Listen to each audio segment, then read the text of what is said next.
पिला माने आज आमे तद्धित प्रत्ययर द्वितीय भाग को पढ़िबा जहाँ आमे प्रथम भाग रे 4 पॉइंट पर्यंत पढ़ी एटा होची 5 पॉइंट एथिरे आसुची कोन भाव जहाँ को आमे बुझुचे गुण अवस्था बा कर्म सेही अर्थ रे की प्रत्यय लागुची ना अ प्रत्यय य प्रत्यय ता प्रत्यय त्व प्रत्यय आउ इमा प्रत्यय एही प्रत्यय जगरे जे शब्द गठन होउची ताको आस जानिबा मुनि शब्द रे अ प्रत्यय लागि के कोन होउची मौन जहाँ की गोटे मुनिकर बा ऋषिकर गुण बा अवस्था को बुझाउची शिशु अ रे लागिले कोन हबो शैशव जहाँ की अवस्था को बुझाउची शैशव अवस्था बा शिशु अवस्था धीर य बा ज को बुझेले धैर्य जहाँ को हम इंग्रजी रे कहउचे पेशेंस बोली कहउचे सुंदर ज बा य सौंदर्य ये होची मनुष्यर गोटे गोटे गुण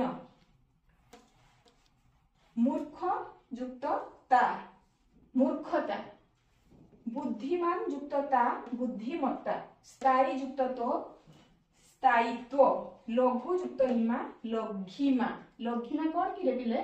लघिमा होची अल्पत्व बोली की बुझाउची तापर आमे जिबा 6 को अच्छी अर्थ रे की प्रत्यय लागुची देखिबा अच्छी अर्थ रे बत मत इन बिन आलू ळ इळ शालीन प्रत्यय जोग हेउची तेबे धन शब्द रे बत प्रत्यय लागिले धनवान ये होची पुंगलिंग अर्थ रे व्यवहार होची धनवती हेले स्त्रीलिंग बुद्धि युक्त मत बुद्धिमान पुल्लिंग आ बुद्धिमती होची स्त्रीलिंग अर्थ रे व्यवहार होची तेबे पिला माने एठी गोटे जिंस बत टाको बान ही जाउची मत हेउची मान ही जाउची आउ मती बा बत्ती होची तो ए ध्यान ए जिंस को ए प्रत्यय जग को ए टिके ध्यान दबो पिला माने धन युक्त इन धनी एठी होची पुंगलिंग रे दीर्घई प्रत्यय होची हस्त युक्त इन हस्ती मेधा युक्त बिन मेधावी ये होची दीर्घई बी प्रत्यय एठी बीटा बी हे जाउची मेधावी धन युक्त शालीन एठी कोन धनशालीन होनी धनशाली होची आउ रे की प्रत्यय होची सॉरी रे की मात्रा होची दीर्घई की मात्रा होची आकु टिके ध्यान दबो पिला माने भय युक्त आळु कोन होची भयाळु भय युक्त आळु प्रत्यय लागुची कोन होची भयाळु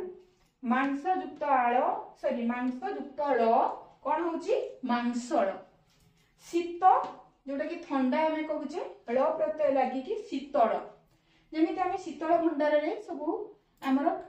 कोन परिबा आ फळ जेमिति रखुचे सेटा होची ठंडा करूची बोली की हम सेठी नेकी रखुचे शीतळ ठंडा पंक युक्त इळ पंकिळ जटा इळ जटिळ जट जेमिति का जटा कार जेमिति शिवंक मुंडरे जटा रहिची हैला तो आमे जे से शब्द इळ प्रत्यय लागि की जटिळ होची जेमिति आमे कहूचे गणित बहुत जटिळ मते करबा को कष्ट होची तापर आमे साथ को जिबा प्रवीण अध्ययन अर्थ रे की प्रत्यय लागुची इक प्रत्यय लागुची जेमिति इतिहास इक ऐतिहासिक ऐतिहासिक व्याकरण इक व्याकरणिक जे माने व्याकरण शास्त्र को रचना करंती से माने को व्याकरणिक शास्त्रज्ञ बोली की कहा जाय विकार बा विकार अर्थ होची रूपांतर विकार अर्थ रूपांतर बा व्याप्ति अर्थ रे मय प्रत्यय लागुची मृतमय मृमय मृण्मय माने कादुओ चिमचिम हमर जेमति ठाकुर जो मूर्ति तयारी होची दुर्गा मूर्ति कुह बा सरस्वती का मूर्ति कुह बा गणेश का मूर्ति मृण्मय मूर्ति मा कादुओ रे जो मूर्ति तयारी होची ताको मृण्मय मूर्ति बोली के कहा जाउची जलमय स्थानटा पूरा जलमय होई गलानी तापरे आमे जिबा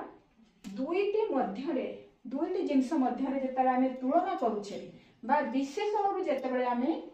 करूछे शब्द लगे हमर प्रत्यय जग करूछे सेठी कोन होउची ना तर होउची आ यस प्रत्यय लागि के होउची दुईटा भीतर तुलना करा जाउची आ अनेक मध्य रे दुईटी अधिक बा अनेकक मध्य जेतबेले होउची सेठी तम लागुची बा इष्ट लागुची प्रिय युक्त तर प्रियतर सेमती हबो क्षुद्र युक्त तर कोन हबो क्षुद्रतर बळी युक्त यस बळियान अच्छा सेमती बहु युक्त इष्ट भूयष्ट क्षुद्र युक्त तम क्षुद्रतम। ठीक अच्छे पिला माने स्व अर्थ रे अ क आउ य प्रत्यय लागुची। स्व अर्थ रे कौन लागुची अ क आउ य। अच्छा चर आर अर्थ स्व अर्थ रे माने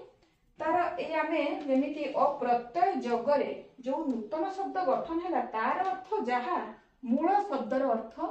ठीक समान। ओके तो ए चोर युक्त अ कौन है चौर ताले चोर को बुझाऊची से। प्रज्ञा माने विज्ञ व्यक्ति जे माने बहुत पंडित बा पांडित्य जहा पाखरे अछि। प्रज्ञा युक्त अ प्राज्ञ व्यक्ति बोली की कहंती। बाल युक्त क बालक। वृद्ध बाल समान आम जमी कहूचे बालर अर्थ जहा सेठी बालकर अर्थ मध्य सेया। नौ क युक्त आ सेठी कौन है नौका। सेना रे यो बा ज प्रत्यय लागिले कौन होची सैन्य सैन्य सामंत। नव युक्त य नव्य युवक को बुझाऊची बा जेमिति तटका जिनस को बुझाऊची नव्य। अच्छा जात अर्थ रे कौन लागुची इत प्रत्यय लागुची जेमिति पुष्प इत पुष्पित। पुष्पित जेमिति फूलटा जोथिरु जात हेउची से सेही परि क्षुदित शब्द मध्य हेबो। ठीक अछि पिला माने आजिकार वीडियो जदि समस्त को भल लागुଥାଏ तबे लाइक शेयर कमेंट करिवो।